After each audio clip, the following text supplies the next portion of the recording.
unë ju përgjigja opinionit publik, më thonë këtires publike që e bëhet pak më parë në takimin para prak, edhe pse takim ky sipas me krejtësisht i thirrur në kundërshtim edhe me rregulloren edhe me ligjin e KPK-s, plotësim ndryshimin e KPK-s sa i përket quorumit, sepse në ata takim unë i vrejta vetëm 5 anëtar, në mesin e tyre e vrejta një që u deklaru në pjesën e paraditës se nuk e konsideron prezencën e tij në përbëmje të quorumit, që tha këtu që i bie 4 anëtar legjitim. Thjesht kjo ishte për më informu opinionin publik që nuk ishte quorum për mbajtjen e atij takimi, po ju mbajt në thirrët dhe erdha do thotë që të deklarohem lidhur me raportin që ju më keni ftuar sot.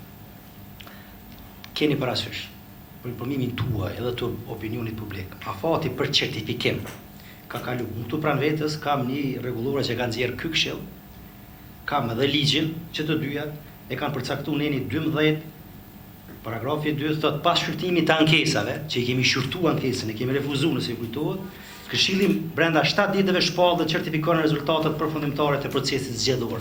Ky afat ka kalu, sepse edhe ligji dhe rregulloria kështu e parashojnë, afatin 7 ditor ka kalu. Thjesht, tani më ky raport është pa objekt, sepse afati ligjor ka kalu, ndërsa pala vazhdon në procedura tjera realizimin e drejtave të veta. E thash në pjesën e paraditës, si duket nuk më pas keni dëgjuar mirë, po e përsëriti prap. Nuk mund të marr pjesë në diskutimet e këtij këshilli derisa këtu prezanton, do të thotë dikush për cilën gjykata ka me vendos për legitimitetin e një vendimi që keni marrë ju si këshill, për cilën unë kam konsideruar se nuk është vendim i lehtëshëm, për shkak se është marrë në mungesë të quorumit pikërisht. Prandaj, unë erdha për hir të opinionit publik që t'ju bëj me dije se unë nuk refuzoj takime, po unë marr pjesë në takime ku ka quorum të lehtëshëm për të vazhduar aty ku e kemi lënë kur kemi pas, do thotë, takime që kemi bajt të lehtëshme. Me gjithë respektin që kam për zoti Qalaj, mirë po nuk mund të marr pjesë në një takim ku prezanton zoti Qalaj, sepse për mua mandati i tij është i kontestueshëm derisa gjykata ta vendosë. E bënum me dije edhe në pjesën e paraditës që ka një padi, ka një ankesë e cila e pezullon vendimin e tij këshilli. Derisa vendoset në atë pjesë, unë nuk mund të marr pjesë në takime, do thotë, qoftë në këtë takim apo në takimet e radhës. Gjithmonë do t'i përgjigjem thirrjeve të këshillit, po duhet ta liroj takimin derisa prezanton zoti Qalaj për shkak të prezencës së tij të kontestueshme. Faleminderit.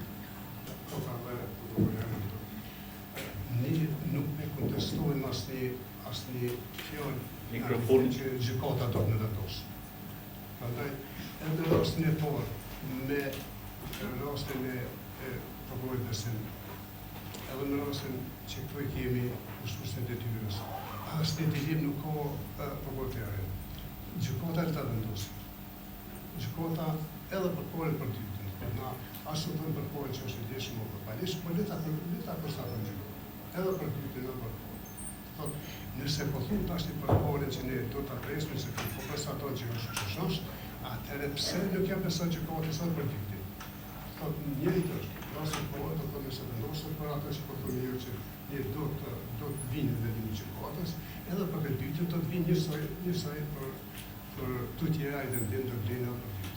Prandaj që kjo është temporë që po mendoj se nuk është rregull për njërin ta vlerësë me është një, për shkak se është i padijshëm po thua për dytën po thua